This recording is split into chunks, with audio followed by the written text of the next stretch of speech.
오늘은 마르코 복음의 시작을 봉독했는데요. 마르코 복음은 사복음서 중에서 제일 먼저 집필된 복음서입니다. 그리고 제일 짧아요. 몇 장이더라? 마르코 복음은 16장. 네, 아주 짧습니다. 읽다 보면은 마침, 곧바로 이런 단어들이 굉장히 많이 나오거든요. 그 문장은 굉장히 스피드하게 이렇게 진행이 돼요. 다른 복음에 비해서 굉장히 박진감이 넘친다라고 볼 수 있어요. 더구나 대부분이 현재 시제로 쓰여졌기 때문에 뉴스 기자가 현장에서 생중계하는 기분을 느낄 수가 있습니다. 요한복음 같은 경우는 약간 학술 다큐멘터리 같은 느낌이라면 약간 마르코 복음은 이렇게 액션 영화 같은 그런 느낌을 줘요. 그 좋은 뉴스는 현장을 직접 보고 있는 것처럼 생생하게 보도하는 게 좋은 뉴스잖아요. 이 복음서의 매력이 딱 그렇습니다. 예수님을 가장 가까이서 보고 함께 호흡한 사람들의 이야기를 그대로 기록해 놓았기 때문에 아주 생생하고 흥미롭고 나중에 쓰여질 복음서의 원복음이 됩니다. 또 이 복음서의 시작은 다른 복음서와 조금 다른데요. 단도직입적으로 시작해요. 탄생 이야기, 족보 이야기, 어린 시절 이야기 이런 거 다 스킵하고요. 곧바로 본론으로 들어갑니다. 하느님의 아드님 예수 그리스도의 복음의 시작. 이 복음을 기록한 목적을 첫 문장에 그냥 딱 깔고 들어가는 거예요. 하느님의 아들 예수 그리스도의 복음을 지금부터 말하겠다라는 거예요. 예수 그리스도는 누구신가? 구약의 그 많은 예언자들이 그렇게 여러 번 예언했던 바로 그 메시아시다. 갑자기 하늘에서 뚝 떨어진 게 아니고 오랫동안 여러 번에 걸쳐 예언된 바로 그분이 오셨다. 사이비 교주들은 난데없이 나타나가지고 자기가 예수다, 하느님이다 막 이러잖아요. 한국에도 예수가 한 열 몇 명 있는 것 같네요. 네. 그리고 하나님은 더 많은 것 같아요. 하나님 어머니도 계시잖아요. 네. 어느 정신병동에서 그랬대잖아요. 막 병원 안을 뺑뺑 돌면서 나는 예수다, 나는 예수다 그랬더니 이렇게 보고 있었던 한 분이 버럭 화를 내면서 내가 언제 너를 보냈냐 라고 이분은 하느님이신 거죠. 네. 네. 그 영화 알라딘에서 그 프린스 알리가 행차하는 그 장면 보셨어요? 왕이 그냥 터벅터벅 걸어 나오는 게 아니라 엄청난 그 퍼레이드가 펼쳐지는 거예요. 왕의 등장입니다. 왕이 오신다면 사람들이 알아야 하고요. 그 길이 평평해야 돼요. 그래서 3절을 보면 광야에서 외치는 자의 소리다. 소리는 형체가 없잖아요. 볼 수가 없잖아요. 세례자 요한의 역할이 그거다. 요한은 자기를 드러내고 자기를 증명하려고 온 게 아니고 오직 그리스도께서 오시는 것을 알리는 역할이다. 그렇다면 우리가 예수님을 믿고 세례를 받은 이후부터는 나의 존재가 아니라 그분의 존재를 증명하기 위해 살아야 맞거든요. 모세가 광야에서 하느님을 만나기 전까지는 자기가 아무 존재도 아니라고 생각했어요. 이집트 왕자였지만 도망 다니다가 미디안 광야에서 40년간 살잖아요. 별 볼 일 없는 존재가 되었다. 그러던 어느 날 떨기나무 불꽃 속에서 하느님이 모세를 부르시죠. 처음에는 그분을 거부하고 거절했지만 하느님이 친히 당신이 누구신지를 알려주시고 그분이 정확하게 어떤 분인지를 알고 나서부터는 모세는 용기를 가지고 파라오 앞에 나갑니다. 목숨 걸고 나가요. 그 용기와 힘이 배짱이 어디서 나왔냐? 하느님이 누구신지를 알았기 때문에, 깨달았기 때문에 그런 거예요. 그리고 목숨 걸고 찾아간 이유는 진짜 하느님이, 유일한 하느님이 누구신지를 알려줘야 되니까 간 거거든요. 하느님이 누구신지를 발견하게 되니까 삶 자체가 완전히 바뀌더라. 아는 것과 깨닫는 것이 그래서 차이가 좀 있어요. 제가 어제 용산에서 목포까지 기차를 타고 가는 여정이 있었거든요. 조치원까지는 입석이었어요. 근데 딱 이제 앉을 만한 자리에 딱 앉으려고 이렇게 바닥을 봤는데 여기 그 목포행이라고 써져 있어야 되는데 기차에 서울행이라고 써져 있는 거예요. 전광판에. 뭐지? 내려서 확인할 수가 없는 상황이었어요. 딱 앞에 보니까 박스를 깔고 외국인 청년 한 분이 앉아 있는데 이제 외국인 노동자 같아 보였어요. 동남아시아계.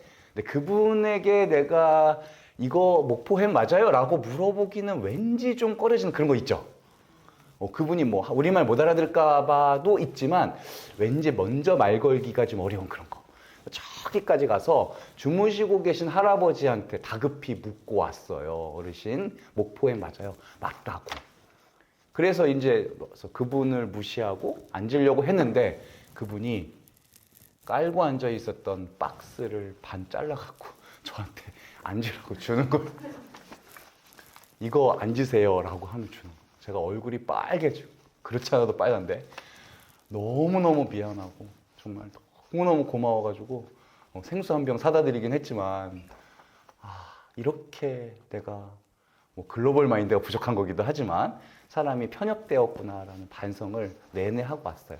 아팠어요. 우리가 안다는 것은요, 우리를 아프게 하지 않아요. 근데 깨달으면 아픕니다. 그게 차이인 것 같아요.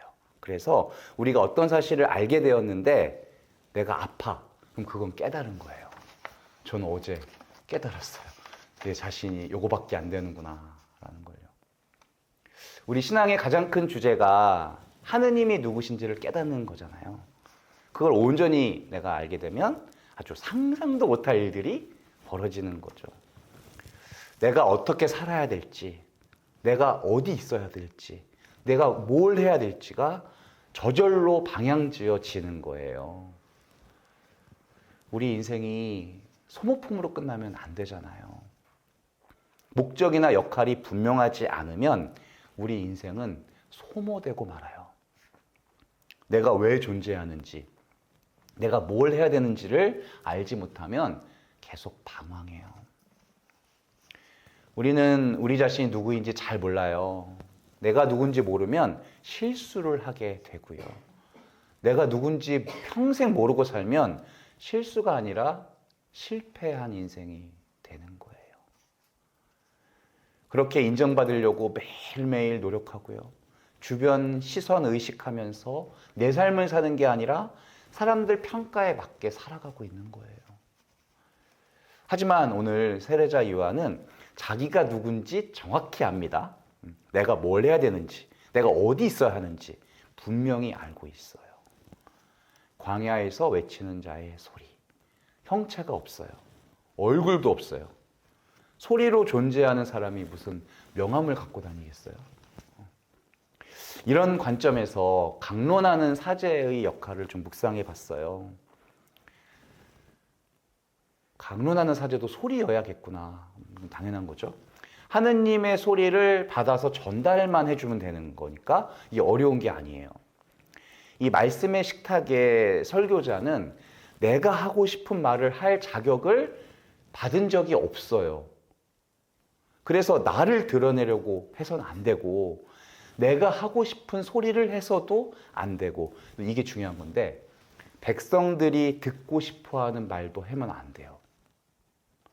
저는 이 유혹에 이번 한 학기 동안 빠져 있었거든요. 하느님께서 백성들에게 전하시고자 하는 바를 전해야 되는 거예요. 그럴 사명이 주어진 거거든요. 사제는 말씀의 교역자죠. 교역자는 내 주장이나 내가 하고 싶은 말을 전달하는 사람이 아니에요. 내가 하고 싶은 말을 하기 위해서 성경 구절을 끌어다 가져오는 것을 강론이라고 말하지 않아요. 시대마다 거짓 예언자들이 많이 있었어요. 그들의 특징은요, 하느님 말씀보다 대중들의 인기에 더 관심을 기울였거든요. 문제는 대중의 요구가 시대마다 계속 바뀌어요. 이게 문제예요. 그래서 영원히 변함없는 하느님의 말씀을 선포해야 되고 그 선포의 중심에는 늘 그리스도가 계셔야 합니다. 아무리 많은 사람들이 모여서 이게 진리다라고 말한다고 진리가 되는 게 아니에요. 진리는 인간들의 합의가 아니라 하늘에서 내려오는 걸 말해요. 진리는 하느님으로부터만 오는 것입니다. 진리이신 주님이 오실 거예요. 그럼 우리는 준비해야 됩니다. 이 준비를 우리는 회개라고 해요. 인간 생명을 경시하는 이 사막과 같은 광야에 주님의 생명의 길을 닦는 것도 회개예요. 인간의 존엄을 무시하는 이 광야에 사람을 존중하고 아끼는 길을 내는 것도 회개예요. 이 무관심의 골짜기를 따뜻한 사랑으로 메꾸는 것. 교만하고 욕심의 산을 이렇게 낮게 깎아내리는 돌이킴도 회개입니다. 그래서 대림 시기는 오랫동안 하느님을 떠난 생활을 청산하고 주님께서 다스리시는 고향으로 돌아오는 시기예요. 그러니 좀 넓게 생각해 보면 우리 인생 전체가 대림 시기라고 볼 수가 있어요. 결국에 우리는 성탄의 기쁨을 맞이하게 될 거거든요. 그러려면 이 짧은 대림 시기를 잘 보내야겠죠. 잘 보내시고 성탄을 잘 맞이하신다면 우리 삶 전체가 대림의 기쁨과 성탄의 신비로 가득 차게 될 것입니다. 아멘.